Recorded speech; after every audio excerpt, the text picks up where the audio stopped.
So next is tangent plane to a sphere. If a sphere and a plane have exactly one common point, then the plane is said to touch the given sphere at that common point and the plane is said to be the tangent plane. So ये पढ़ रही हूँ मैं, if a sphere and a plane have exactly one common point. तो अगर आपके पास ये एक स्फीयर है and this is the plane, आप इसका एक एग्जांपल ये ले सकते हो कि आप एक बुक के ऊपर एक बॉल रख दो, तो वो जो बॉल है that is the sphere and your book is the plane, then that book will be touching the plane at exactly one point. That point of contact is called P. That point P is called the point of contact and your book will become the tangent plane to the sphere. So it can be easily shown that tangent plane at any point of the sphere is unique. तो हर point पे जो tangent plane है वो different होगा, because tangent plane कौन सा plane होता है? The plane which touches the sphere at only one point. So article 12 है, इसको आप पढ़ लेना एक बार अपने लिए. So just give it a reading. Just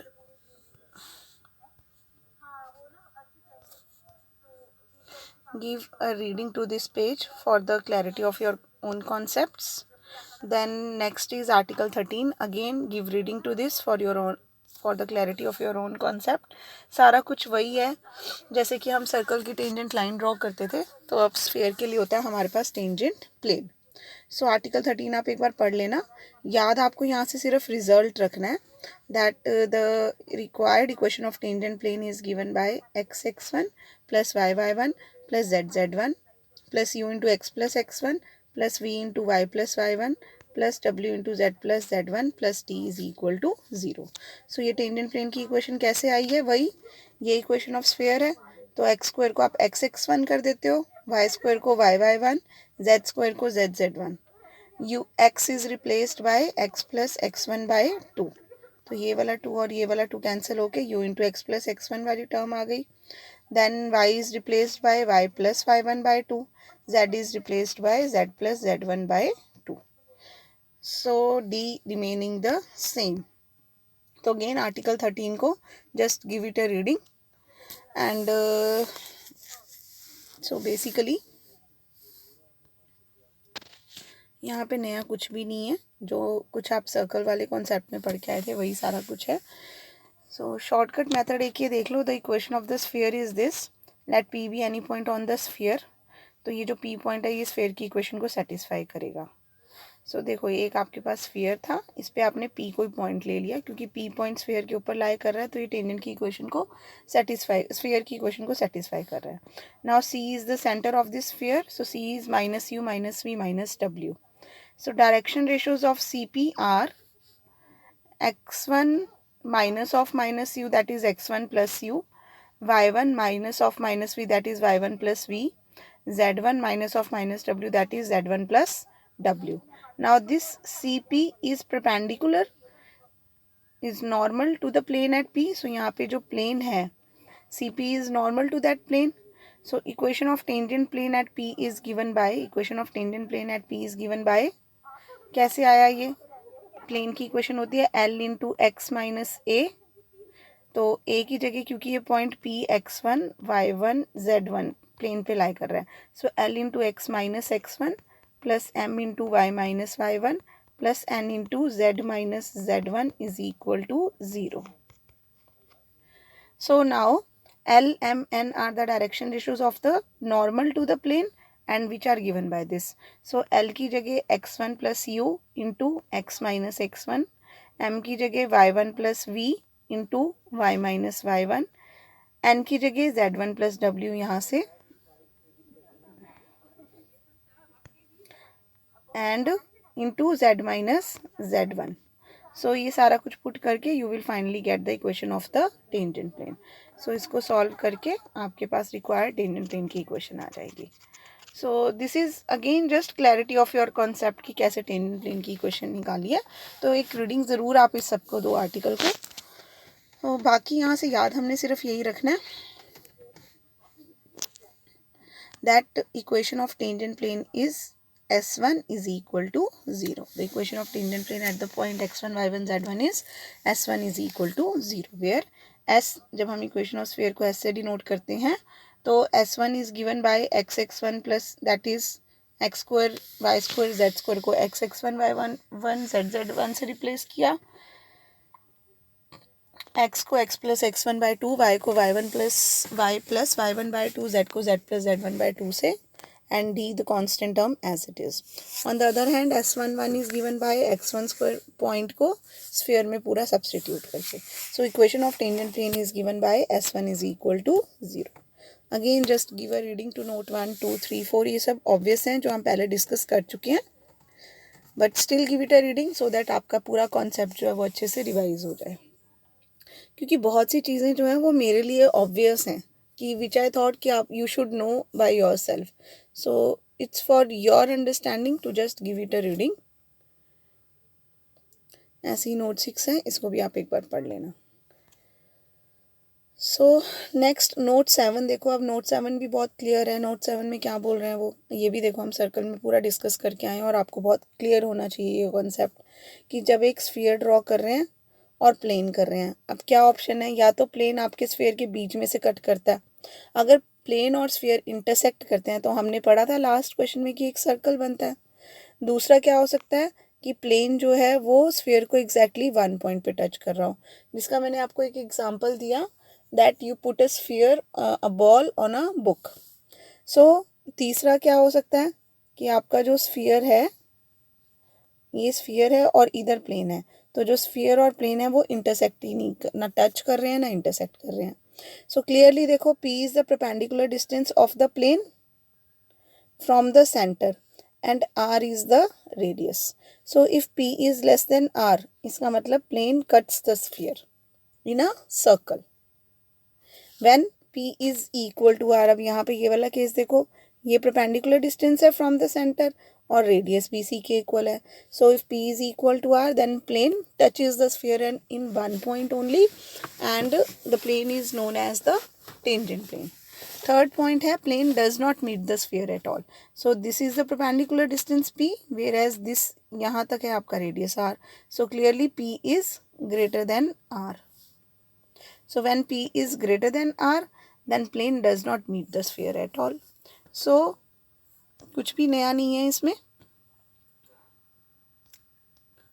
तो टेंजेंट प्लेन का कॉन्सेप्ट आपको क्लियर होना चाहिए.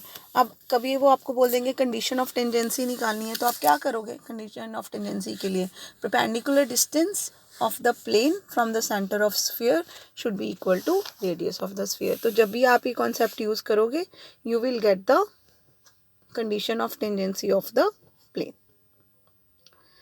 सो आर्टिकल 14 में इन्होंने condition of tangency of a plane and sphere निकाली है when the equation of sphere is in standard form that is with the centre at origin and radius A.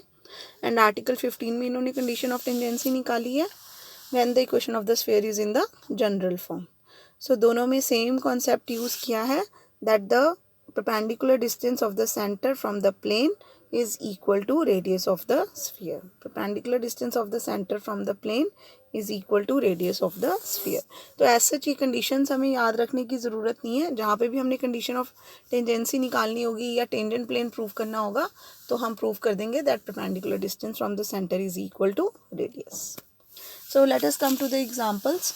Now first example is find the equation of the tangent plane at -1, 4, -2 to the spheres. So equation of tangent plane निकालनी है हमने अभी क्या. equation of tangent plane is given by S1 is equal to 0. So S1 is equal to 0. तो x(x1) plus y(y1) plus z(z1) और x1 y1 z1 क्या है? -1, 4 और -2 plus -2 into x plus x1 by 2 -4 into y plus y1 by 2 plus 2 into z plus z1 by 2 -3 is equal to 0. So ये simple calculations हैं, solve करके ये equation of tangent plane आ जाएगी. Second example है show that the plane touches the sphere and find the point of contact. So ये sphere है, इसका सेंटर निकाल लिया हमने 1, 2 एंड -1. देन इसका रेडियस निकाल लिया u square plus v square plus डब्ल्यू स्क्वायर माइनस टी का अंडर रूट करके.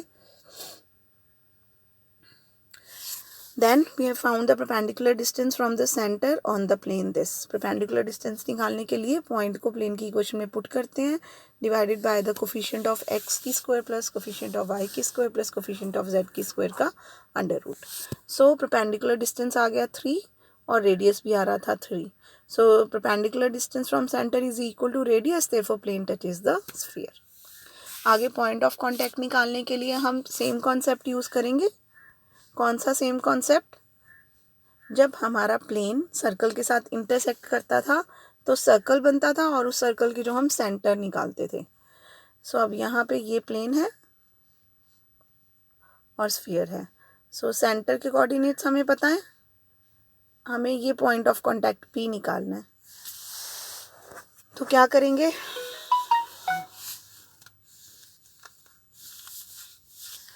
सो सेंटर हमारे पास आ गया था, ये निकाला था हमने सेंटर 1, 2, -1. और क्योंकि इस प्लेन की इक्वेशन हमें गिवन है ये 2x - 2y + z. सो ये CP के डायरेक्शन रेशियोज क्या आ जाएंगे? 2, -2, 1. सो इसका मतलब ये जो लाइन CP है इसका हमें पॉइंट भी पता है और डायरेक्शन रेशियोज भी पता है. सो इस लाइन की इक्वेशन क्या आ जाएगी? x - 1 / 2, y - 2 / -2, z - of -1 that is z + 1 / 1 is equal to, उन्होंने ऊपर कहीं r यूज़ नहीं किया तो इज इक्वल टू r से कह सकते हो. अगर ऊपर आपने r यूज़ किया तो आप यहाँ पे लैम्डा यूज़ कर सकते हो. सो इस क्वेश्चन के अकॉर्डिंगली हम r use is equal to r से. जब r की इक्वल करोगे तो यहाँ से x की वैल्यू आएगी 2r + 1, y की आएगी -2r + 2 और z की आ जाएगी r - 1. So this is any point on this line CP. In particular we need the point P which lies on the plane. तो जब इस पॉइंट को हम प्लेन की इक्वेशन में, दैट इज प्लेन की इक्वेशन कहाँ है? ये है 2x - 2y + z + 12 is equal to 0. इसमें पुट कर देंगे इस वाले पॉइंट को तो ये आ गया. इससे हमें r की वैल्यू मिल गई -1. सो r की वैल्यू इसमें पुट करने से we get the point of contact P -1, 4, -2. So इसमें भी नया कुछ नहीं है.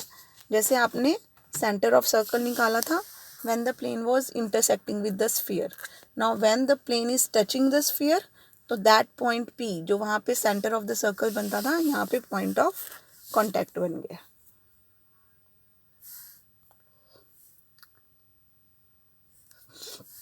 Next is example number 3. Find the 2 tangent planes to the sphere which is parallel to the given plane.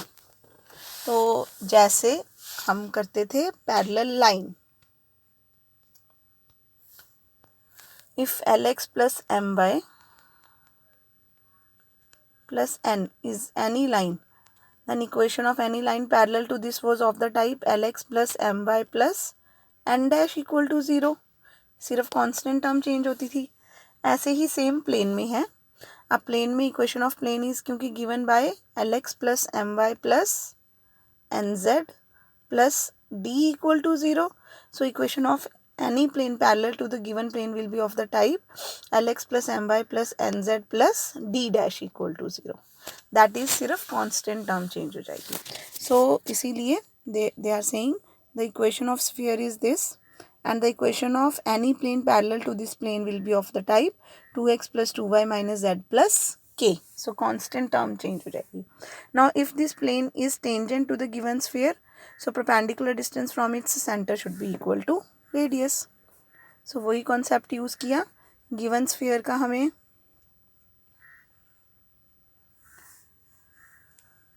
Given sphere के हमने सेंटर और रेडियस निकाल लिए. सेंटर इज गिवन बाय -2, 1 और 3, सॉरी 2, -1 और 3 एंड ये रेडियस निकाल लिया. सो इस सेंटर से इसका परपेंडिकुलर डिस्टेंस निकालने के लिए 2, 2 = 4 -2 -3 प्लस के ओवर यहाँ से 4 + 4 + 1 इज इक्वल टू रेडियस. सो इसको जब सॉल्व किया, सॉल्व करके ये आ गया k - 1 modulus is equal to 9. That means k - 1 is equal to +- 9. Accordingly we are getting k की वैल्यूज 10 and -8. सो ये एक बार k को 10 और एक बार k को -8 पुट करने से we get the required tangent planes to the sphere parallel to the given plane. Now obtain the equation to the sphere which passes through the circle. तो आपको पता है सर्कल की इक्वेशन कैसे मिलती है, स्फीयर और प्लेन की कंबाइंड इक्वेशन से. सो this is any circle and touches the plane. So we have to find the equation of the sphere which is passing through this circle. So equation of any sphere passing through the given circle is of the type s plus kl equal to 0, where s is the sphere and l is the plane. So any sphere through the given circle is s plus kl equal to 0. Now we are given that this sphere s plus kl equal to 0 is touching this plane, यानी कि इस sphere के center जो कि ये आ रहा है और रेडियस जो कि ये आ रहा है. सो सेंटर से जब हम इस प्लेन का परपेंडिकुलर डिस्टेंस निकालेंगे that should be equal to radius. So now the plane is 3x plus 4y minus 14 equal to 0. इससे इसका परपेंडिकुलर डिस्टेंस निकालना है. So perpendicular distance from the centre on plane 2 is equal to radius of the sphere. So perpendicular distance का formula आना चाहिए आपको. जब आप perpendicular distance is equal to radius of the sphere करोगे तो आप देख रहे हो आपके पास आ गया k plus 3 modulus is equal to this. Then यहाँ से स्क्वायरिंग बोथ साइड्स, स्क्वायरिंग करके वी गेट k की वैल्यूज 0 एंड 2. सो एक बार k को 0 पुट किया तो ये इक्वेशन ऑफ स्फीयर बन गई. एक बार k को 2 पुट किया सो ये बन गई. So these are the required equation of spheres passing through the given circle and touching the given plane. Next is example number 5. Obtain the equations of the tangent planes to the sphere which passes through the line.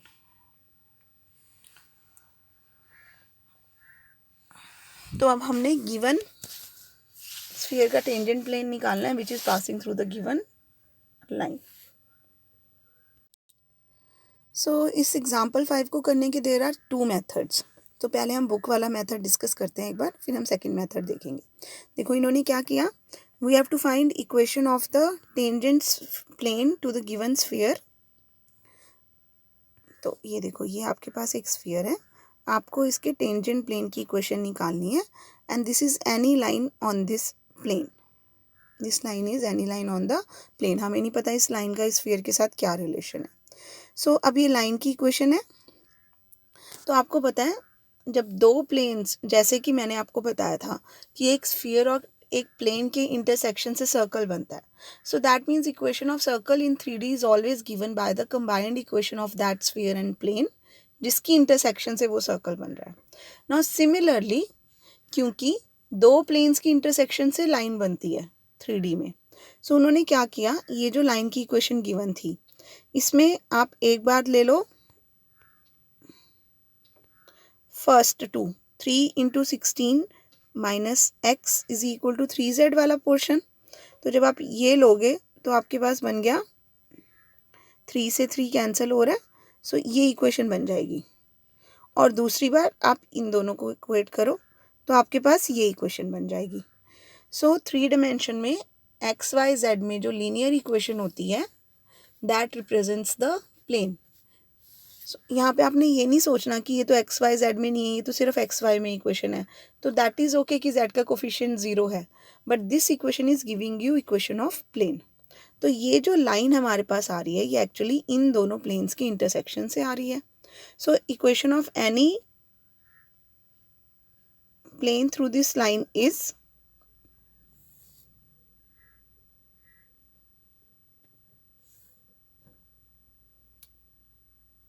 इन्होंने गलत लिख दिया क्योंकि ये दोनों planes represent कर रहे हैं. So any plane through this line is L1 plus k times L2 equal to 0. इसको ठीक लिख लो, यहाँ पे आना है इक्वेशन ऑफ एनी लाइन. एक मिनट, यहाँ पे आपके पास आना है any line through this plane, through these planes is given by L1 plus k times L2 equal to 0. So ये हमारे पास बन गई प्लेन की equation. Now if this plane is tangent plane to the sphere, तो perpendicular distance from the center on the plane is equal to radius of the sphere. So ये निकाल लिया, perpendicular distance of the plane is equal to radius of the sphere. यहाँ से solve करके quadratic इनके equation आ गई, k की values आ गई -1 और -2. तो एक बार आप इसमें k पुट कर दो, सॉरी k को -1 पुट कर दो, एक बार k को -2 पुट करने से these are the required equations of the tangent planes to the sphere passing through the given line.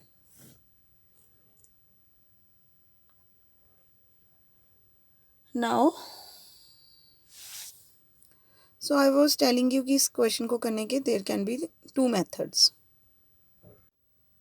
Now for the second method हम क्या करेंगे, सबसे पहले ये जो लाइन की इक्वेशन इन्होंने बोली है इसको हम स्टैंडर्ड लाइन की फॉर्म में लेके आएंगे. जो इक्वेशन ऑफ लाइन हम करते हैं वो इस फॉर्म में करते हैं, x minus x1 over l is equal to y minus y1 over m is equal to z minus z1 over n. तो मैंने क्या किया, सबसे पहले इस इक्वेशन को 3 से डिवाइड कर दिया. सो 3 से डिवाइड करके ये बन जाएगा. अब मैं क्या कर रही हूँ, क्योंकि मुझे यहाँ x माइनस 16 चाहिए एंड फर्दर y का कोफिशिएंट भी 1 होना चाहिए, तो मैं पूरी इक्वेशन को -2 से डिवाइड कर रही हूँ. जब आप इसको -2 से डिवाइड करोगे आपके पास आएगा x minus 16/2 is equal to y plus 15/-3 is equal to -2 से डिवाइड कर रही हूँ ना, z ओवर -2. सो अब क्या करें, इज इक्वल टू r या लैम्डा से. तो जब आप ये कर लोगे, जैसे जैसे मैं बोल रही हूँ आप लिखते रहो step by step. So is equal to lambda से करने के बाद any point on this line is given by, देखो x की वैल्यू आएगी 2 लैम्डा प्लस 16 कॉमा y की वैल्यू आएगी 3 लैम्डा माइनस 15 एंड z की वैल्यू आ जाएगी -2 लैम्डा.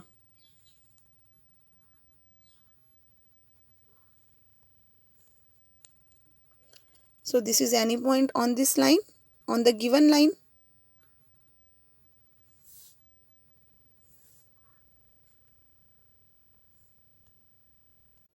एक मिनट दोबारा देखो, सेकंड मेथड बता रही हूँ मैं आपको इस क्वेश्चन को करने का. एक मेथड तो बुक में किया हुआ है कि उन्होंने इस लाइन की इक्वेशन से दो प्लेन्स की इक्वेशन निकाल ली है, जिससे कि equation of any plane through this line will be of this type and then perpendicular distance is equal to radius करके आपको आंसर मिल जाएगा. नाउ दूसरा मेथड ये है कि इस इक्वेशन को स्टैंडर्ड लाइन की फॉर्म में लाने के लिए मैंने पूरी इक्वेशन को -6 से डिवाइड किया. सो -6 से डिवाइड करने से मुझे ये इक्वेशन मिल गई. Now this line lies on the plane. So इसका मतलब इसके डायरेक्शन रेशियोज क्या हो जाएंगे. अच्छा आप रहने ही दो, दूसरा मेथड मत करो, आप ऐसे ही करो जैसे बुक में किया, छोड़ दो इसको. सो एग्जाम्पल 5 हमने बुक में जिस मेथड से किया वो हमने डिस्कस कर लिया and do with this method only. दूसरा थोड़ा सा कॉम्प्लिकेटेड बन रहा है मेथड क्योंकि. सो आई होप ये आपको समझ आ गया. एग्जाम्पल 5 एक बार मैं रिपीट कर रही हूँ फिर से इसको कि हम क्या कर रहे हैं.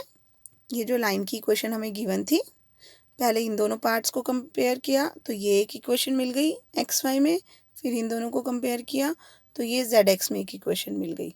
Now any plane passing through this line is of the type L1 plus k times L2.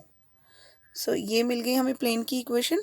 Now इस प्लेन का perpendicular distance from this centre is equal to radius. जब इन्होंने किया तो यहाँ से k की दो वैल्यूज़ आ गई, वो k की वैल्यूज़ टर्न बाय टर्न वहाँ पे पुट करने से we will get the required equation of the tangent planes to the sphere passing through the given line. So ठीक है, इसके साथ ये कॉन्सेप्ट कंप्लीट हो गया. So next topic we will discuss in the next lecture.